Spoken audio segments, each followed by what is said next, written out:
Hello, everyone. In today's reading, the Five of Swords and the Seven of Cups came through strongly, and together they paint a very clear and very important energetic picture. The Five of Swords carries the energy of conflict, ego battles, and someone who is more focused on winning than on resolution. This is the kind of energy that says, I don't care if everyone loses as long as I feel like I came out on top. It can represent someone who is competitive, confrontational, and emotionally reactive.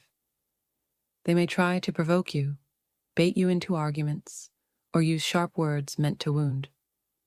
Low blows, sarcasm, mockery, or passive-aggressive behavior are all possible expressions of this card.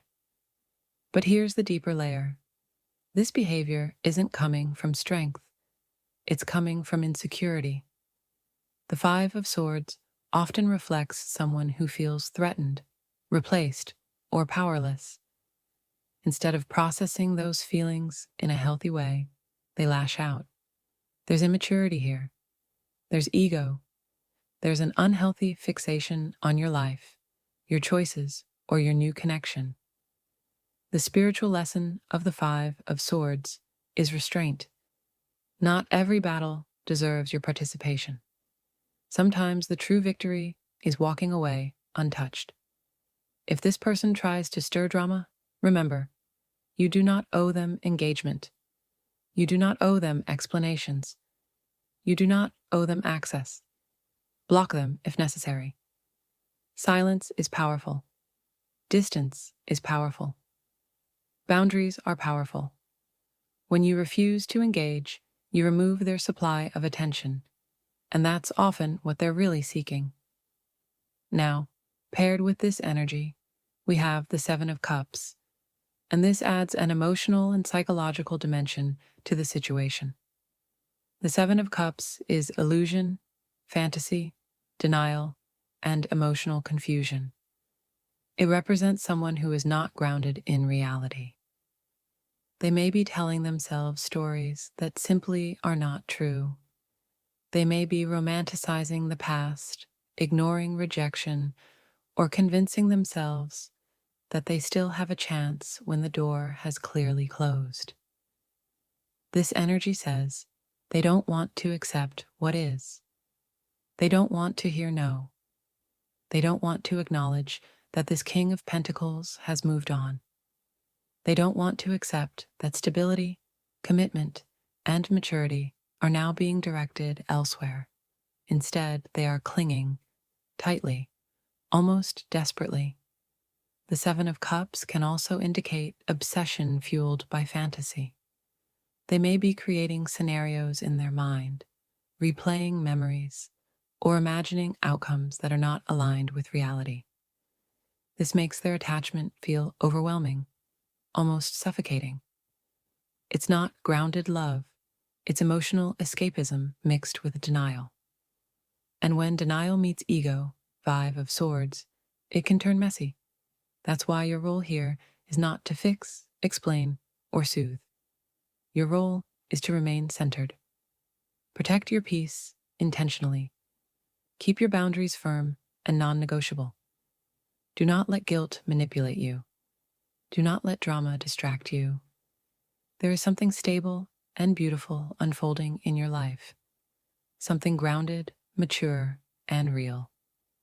The King of Pentacles energy speaks of long-term stability, loyalty, and emotional security.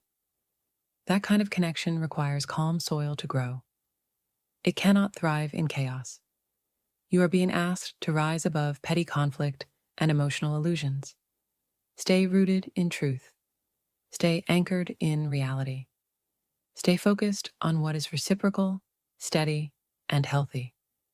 Remember, someone else's inability to let go is not your responsibility. You're not here to carry someone's bitterness. You're not here to manage someone's denial. You're not here to shrink yourself to make someone comfortable. Take the high road.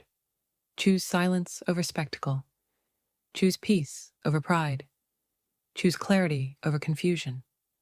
The more grounded you remain, the faster chaotic energy burns itself out. Your power right now is composure. Two of Swords. This is a very strong message about privacy, boundaries, and strategic silence. Not everything needs to be shared right now. In fact, the more sacred and protected something is, the more it needs to stay behind closed doors. This card speaks of choosing not to engage, choosing not to react, choosing peace over explanation.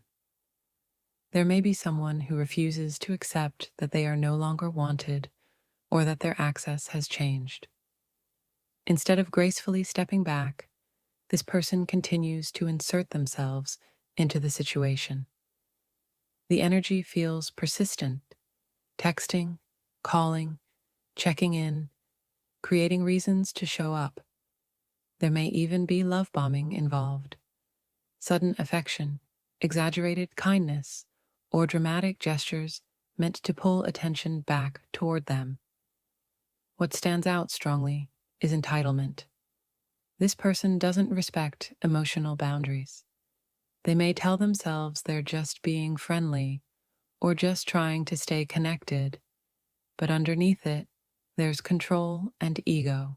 I'm also picking up very observant energy.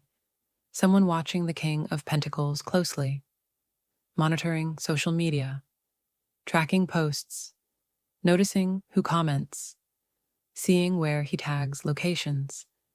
If he mentions a party, event, or outing, somehow this Queen of Swords archetype appears there too. Coincidence once? Maybe. Repeated pattern? That's intentional. It feels intrusive, uncomfortable, almost like being studied, and the King of Pentacles knows it. He may not say much, because this card represents someone composed and grounded, but internally he feels the pressure, the discomfort, the sense that someone is trying to maintain access they no longer have. Page of Swords. This is classic surveillance energy. Watching, lurking, gathering information, screenshots, fake accounts, asking mutual friends questions. The Page of Swords doesn't always act directly. They observe first. In shadow form, this is obsession masked as curiosity. There's potential here that the watching could expand, not just toward him, but toward you as well. If this connection becomes more visible, that attention could widen. So this is your spiritual heads up. Tighten privacy settings. Share selectively. Delay posting. Consider what truly needs to be public versus what can remain sacred. Protection isn't paranoia, it's wisdom. Energetically, this card says, information is power. And right now, less information available means less leverage for outside interference. Knight of Wands. This energy represents someone entering your life quickly and with undeniable intensity. They're bringing passion, drive, and momentum, and you may start noticing their presence or influence in the next 2 to 3 weeks. This is the kind of energy that shakes things up, exciting, dynamic, and full of potential. It's a signal that movement is on the horizon. Stagnation is ending and opportunities for action, communication, or change are coming fast. Pay attention to how they arrive, with enthusiasm, bold gestures, or a sense of urgency, because this is a person who likes to go after what they want without hesitation. However, we also see the Queen of Wands appearing as a third-party influence. This energy suggests someone who can be charismatic and confident, but may also act impulsively or recklessly, driven by ego or pride. Be aware that her actions may not always be considerate of others' feelings and could stir tension or drama. There's a hint of temper, perhaps jealousy, or a desire to assert control. This isn't necessarily malicious, but it can complicate matters if you let yourself get drawn into reactive behavior.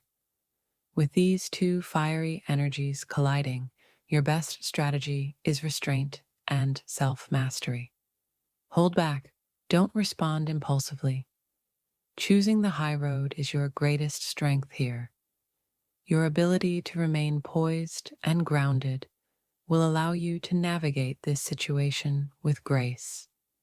The Knight of Wands might tempt you to dive into the heat of things, and the Queen of Wands might provoke you with ego-driven antics, but your power lies in staying centered.